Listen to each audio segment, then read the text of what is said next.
Okay, inside is very dirty and dog hair everywhere. Nasty, nasty. Oh my goodness, this car is nasty. It's sale time. 2,000, 1,000.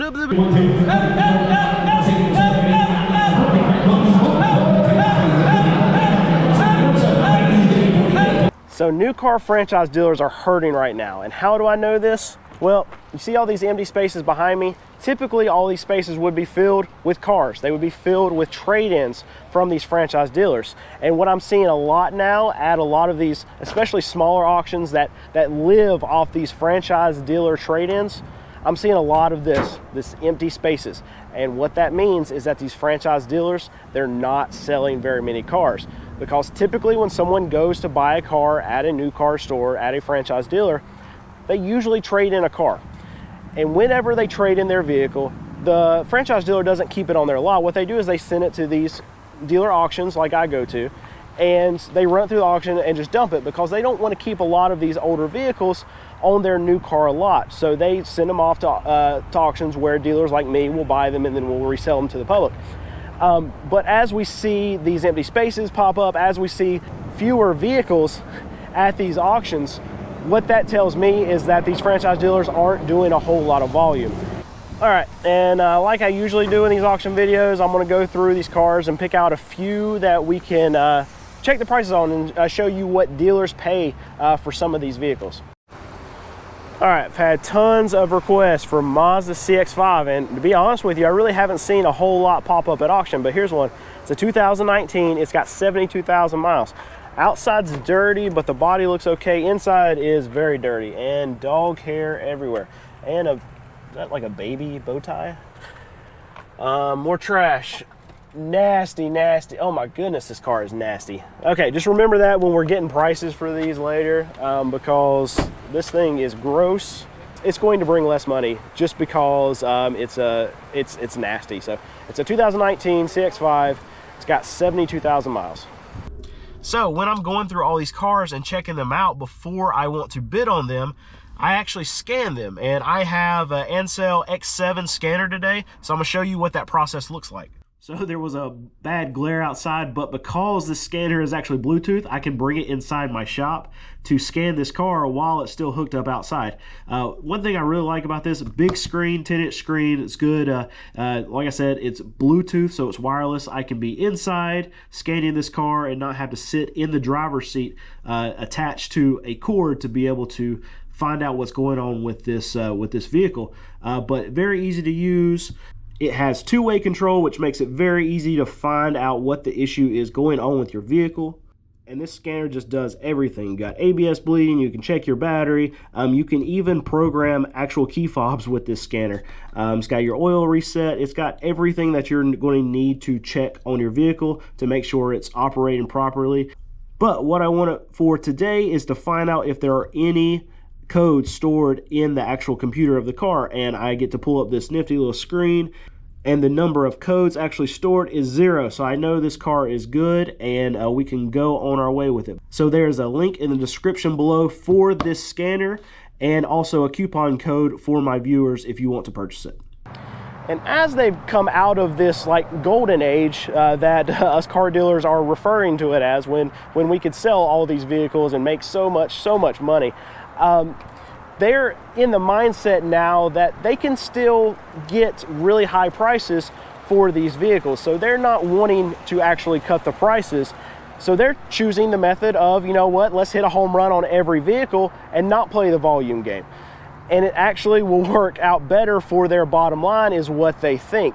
And this method right now is what is crushing the car market. Not only the new car market, but it's crushing the used car market too, because as these franchise dealers continuously keep the prices high, they sell less vehicles. And because of this, we have no used car inventory. So all of these used car dealers are fighting over just this small amount of inventory to be able to load our lots with. And when that happens, we each dealers run the prices up on these vehicles at auction, meaning we have to pay so much more money for each one of these vehicles, meaning we have to sell it for so much more money to the public. So this is what happens in a system where all these dealers try to hit home runs because the new car dealers are trying to hit home runs because they're going to be selling fewer cars. And then the used car dealers have to hit home runs because they're going to be selling fewer cars. Everybody that's in the system, they have expenses. Everybody in this system, they have to eat, and they want to make money after that too. So if they want to make money, we have to charge higher prices because there's not enough inventory in the system, and we're all fighting for the same amount of cars. And if that doesn't change, then prices can't come down in any meaningful way anytime soon. But it all starts with the manufacturer. And when the manufacturer says, which most of them do right now, that they want to raise the MSRPs because they're in the same boat, they know they're going to be selling fewer cars, so they have to make more per vehicle. It starts there, and then it's going to continue through the franchise dealers because they're selling less, so they have to charge more. And then the used car dealers have to pay more for the trade-ins, and we're selling less, so in turn, a lot of dealers say that they have to make more for it. All right, there's the Chevy Volt that I think's been here like 4 weeks now, but I want to look at this Tahoe. We're going to check it, get the price on it. It's a 2018. It's only got 66,000 miles. Outside looks great on it. Oh, inside looks good too. Yeah, this one's actually, it looks like it's about lot ready. It's a LT. I would say it's probably a 9 out of 10. And it's a 2018, 66,000 miles. We'll check it, see what the price is inside. And this is why this market is so hard right now, because you have 3 different levels of greed that's going on. You have the manufacturer level, you have the franchise dealers, and you have the used car dealers. And none of them are going, it's like all of them have to change all at once. And that seems like an impossible feat. So I think demand is really what's going to be able to turn this market. It has to get so bad that it just overwhelms the dealers, and they have to sit on these cars for so long that their interest payments, their floor plans, which is basically just the credit lines that the dealers use to be able to purchase their vehicles, but these cars need to sit for so long on their lots without getting purchased that these dealers get squeezed, and then they're forced to lower prices. They're not going to do it on their own will, and the used car dealers have to be pinched. The franchise dealers have to be pinched, and then the manufacturers, at the end of the day, they have to be pinched too. All 3 of us, we have to feel some pain. We have to go through some big hurt before the market's able to turn.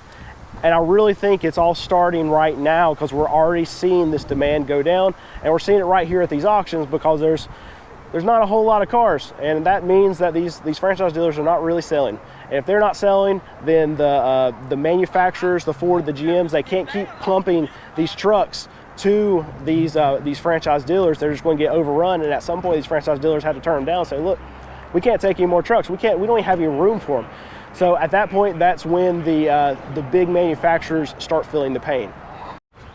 All right, you guys are always asking about Toyota Prius, so here is one. It's a 2014, it's got 123,000 miles. Body looks good. Inside is okay. Little rough, not terrible leather. Overall looks pretty good. I'll give it maybe a 6 or 7 out of 10. It's a 2014 Prius, got 123,000 miles. But in this system, the way it is right now, everyone has to feel some pain. Consumer, manufacturer, franchise dealers, used car dealers. We all have to feel pain, and consumers have been feeling pain for the last 3 years, so we got that checked. We're starting to see franchise dealers starting to feel some pain. Used car dealers have been feeling pain for the last 2 years. We've been paying way too much money for these vehicles, and I think now you're going to start seeing the manufacturers start actually getting hurt. We're already seeing it with this Stellantis. Their days of inventory is going through the roof, and they're already starting to add a bunch of incentives and take some percentages off of their Rams. You see a bunch of Jeeps that are getting some discounts, and I think that's going to continue. And I look for Ford to be the next one to really start showing some big incentives because F-150s are just sitting everywhere.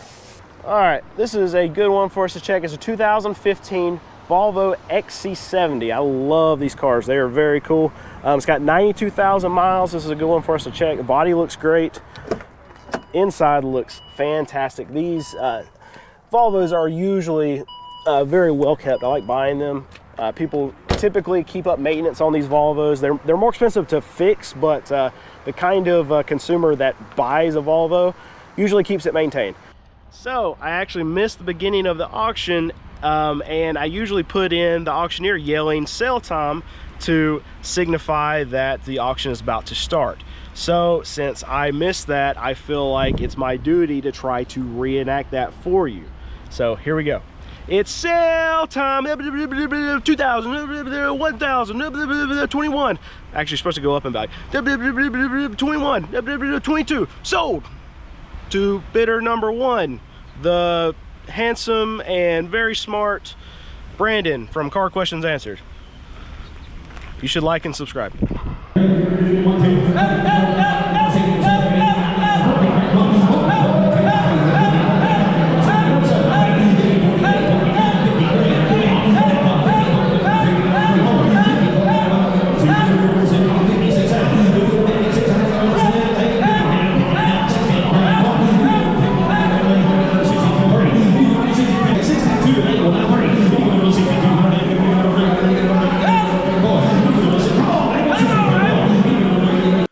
All right, price time.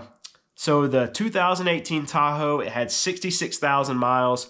It brought $31,900 in lane, and they put it on an if bid. So the 2014 Toyota Prius had 123,000 miles. It brought $9,000 in lane, and it sold. All right, the 2019 Mazda CX5, it had 72,000 miles. It brought $16,300 in lane, and it was put on an if. All right, the 2015 Volvo XC70, it had 92,000 miles. It brought $12,600 in lane, and it was also put on an if bid on a phone call. So we looked at 4 cars, and only one of them sold in lane. So this is the kind of thing that we're looking for to see prices start going down. But the sellers are not dumping these vehicles yet, and we need them to start dumping vehicles. So we're going to continue to see a lot of no sales. We're going to continue to see a lot of if bids until the sellers start to take their medicine.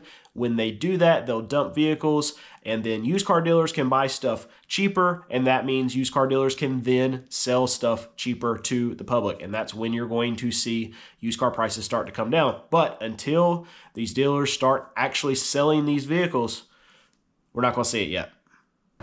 And as they get fewer trade-ins, they're less used car. My goodness, I cannot get this fewer and it's less. I keep on doing that. My goodness.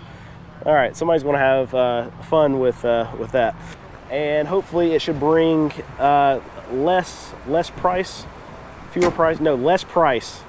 That doesn't even make sense. It's going to bring less money. 21, 22, sold. That's so stupid. Oh my goodness, that's dumb. Oh. No, hit end.